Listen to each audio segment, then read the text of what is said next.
Just as deadly. Inside the mind of a female serial killer. Just as deadly. Inside the mind of a female serial killer.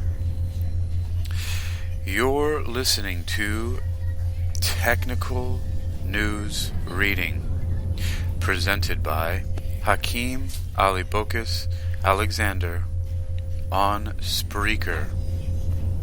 Social podcasting, presented for World Reading Club in association with UniquilibriuM. This edition's reading focus comes to us from Neuroscience News. It was published on February 9th, 2023, and is titled, Just as Deadly, Inside the Mind of a Female Serial Killer.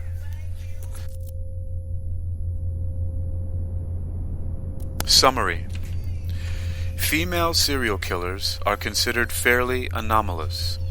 Research into females who commit serial killings has been pretty limited until now. Researchers have identified certain characteristics of female serial killers, finding they tend to be white, married at least once, are below average intelligence, and are more likely to be employed in healthcare professions. Source: Penn State. Movies, books, and podcasts have popularized the stories of serial killers like Ted Bundy and John Wayne Gacy, but they also have contributed to the long-standing myth that women are incapable of committing such heinous crimes. According to Marissa Harrison, Associate Professor of Psychology at Penn State Harrisburg, that myth is dead wrong. Harrison has spent years studying the sex differences in serial killers and what motivates a woman to kill, a field that has largely been understudied. Her drive to fill research gaps has culminated in her new book, Just as Deadly: The Psychology of Female Serial Killers.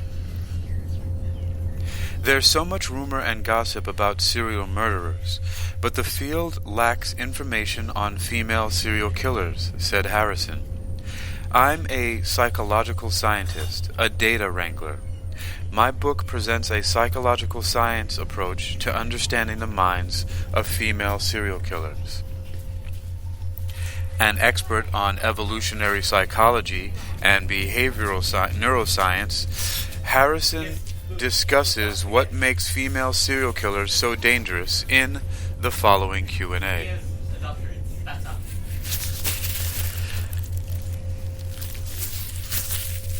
How are male and female serial killers different? Harrison. Let's start with motives. For females, the most common is financial gain, whereas for men it's often sexual gain. The ways in which they kill also differ. Women's primarily means are poison, and men's are asphyxiation. Men are far more likely to target a stranger and to have stalked their victim. Women are more likely to target somebody familiar to them and are more than twice as likely to have murdered a spouse or partner. They tend to target the vulnerable, elderly people, ill people, or children. Females tend to have been married at least once. Males tend to be single at the time of first crime. Males tend to have a high school education or less. Females tend to have some college or more. As for the media's treatment of serial murderers, my team's statistical analysis found that the nicknames assigned to female serial killers is more likely to convey their gender, like Tiger Woman, versus calling a man the BTK, bind, torture, and kill killer. Your book includes 27 case studies.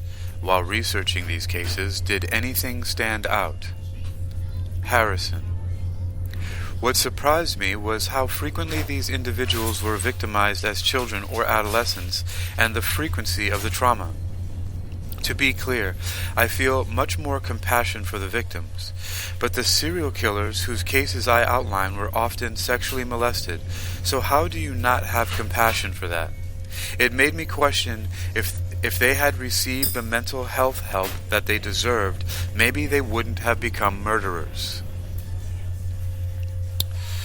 One of the most heinous instances I write about is a woman named Martha Patty Cannon. She killed men, women, and children. She kidnapped free people and sold them into slavery. She beat children to death with logs. Once, a child sneezed by her, and she threw the child into a fire. Reading her story, which is sparse, I went back to newspapers from the late 1700s to early 1800s. She was violated by her father, and he was executed by hanging. Think about what a taboo subject that was back then, and that people knew this happened, and they hanged the father.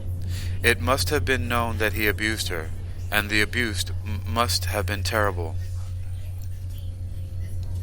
Can you give a snapshot of a female serial killer? Harrison. My colleagues and I came up with a composite based on statistics. She's probably white, married at least once, maybe multiple times. She's probably in her 20s or 30s, likely middle class, a Christian, displays at least average intelligence, and has average or above average attractiveness. She is probably employed legally, perhaps in healthcare or a related field. In fact, we found that 39% of female serial killers were nurses or healthcare workers. They might have a history of abuse or a recent crisis, and at least one murder will occur in a suburban area. The people familiar to her are at most risk, especially children, the ill, and the elderly. Most likely she murders via poisoning or asphyxiation, and those methods would mimic natural death to people who aren't really suspecting her. Did any of the cases you included in your book shock you? Harrison. Serial murder, in any instance, is shocking. I went into the book knowing the crimes I would find. The shock that I experienced was, we know hindsight is 20/20, but how did nobody see what was happening in some of these cases? In the book, I include the case of Mary Beth Tinning. All 9 of her children, born between the 1960s and 80s, died. The authorities think she killed at least 8 of them. They suspect her first child died in unfortunate circumstances, but not the rest. What shocked me was, okay, now she has 3 dead children. Okay, here's the 4th. Okay, here's the 5th presented to a local hospital. Some of the media reported that people were calling a hotline saying, "Aren't you going to do something?" Here we have a featured image, dark black field background with some blue looking like it's underwater, bubbling, with a big giant hand behind a quite beautiful woman's face who's wearing black makeup and staring directly forward. And the caption reads, which is a recap of something we saw before. It reads, "Females tend to have been married at least once. Males tend to be single at the time of first crime. The image is in the public domain." Neuroscience News continues. People noticed what was going on. The shock was how long it took the authorities to act. Authorities think she probably had Munchausen syndrome by proxy, that she killed the babies for attention.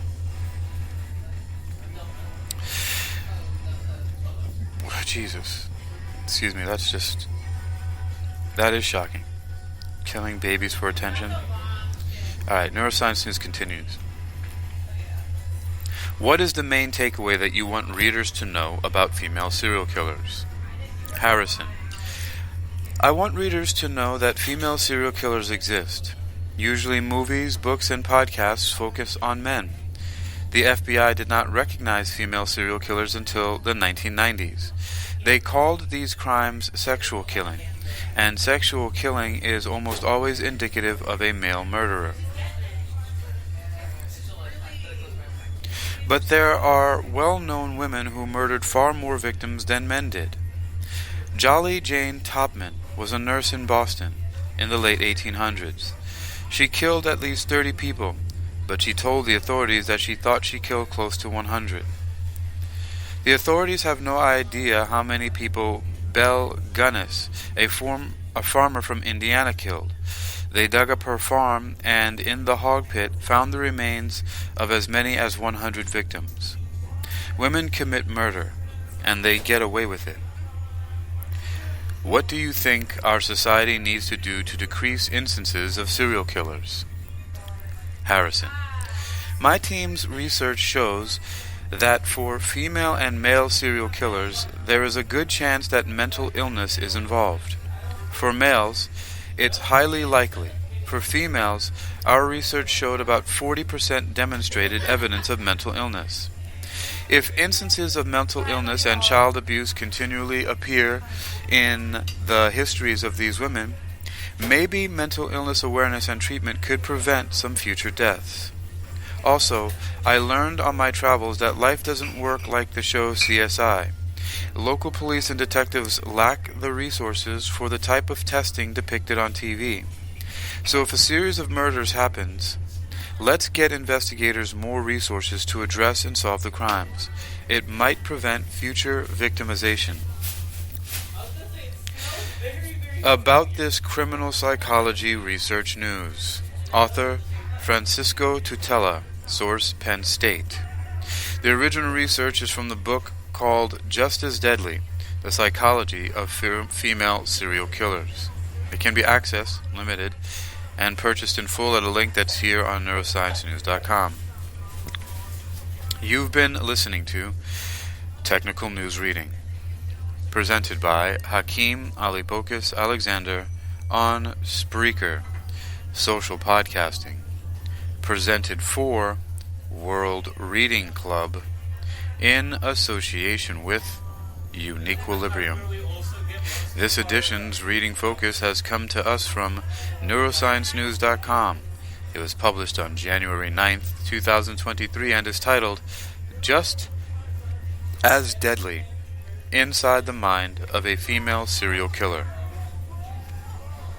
You can read this article and others like it for yourself by visiting neurosciencenews.com. That's neurosciencenews.com. neurosciencenews.com. Just as Deadly, Inside the Mind of a Female Serial Killer.